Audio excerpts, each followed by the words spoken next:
Hi friends, మేము ప్రతిరోజు ఉదయం టైంలో ఏమి తాగుతామన్నది మీకు ఈ వీడియో ద్వారా తెలియజేస్తాను. ఈ గ్లాసులో వచ్చేసి 2 టేబుల్ స్పూన్ నెయ్యి వేస్తున్నాను. ఒక చిటికేడు సహజ సిద్ధంగా పండించిన పసుపు, అందులో తీపి కోసం తాటి బెల్లం లేదా ఆర్గానిక్ బెల్లం వాడతాము. ప్రతిరోజు మార్నింగ్ 8 to 8:30 వరకు ఈ పాలు కంపల్సరీగా మేము నలుగురం తాగుతాము.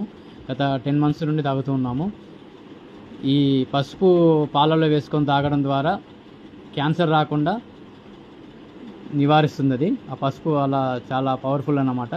ఆవు నెయ్యి 2 టేబుల్ స్పూన్ పాలలో కలుపుకొని తాగడం వల్ల, ఆవు పాలలో కలుపుకొని తాగడం వల్ల అది హార్ట్కున్న కొలెస్ట్రాల్ ఉంటుంది కదా, బ్యాడ్ కొలెస్ట్రాల్ అది కట్ చేస్తుంది.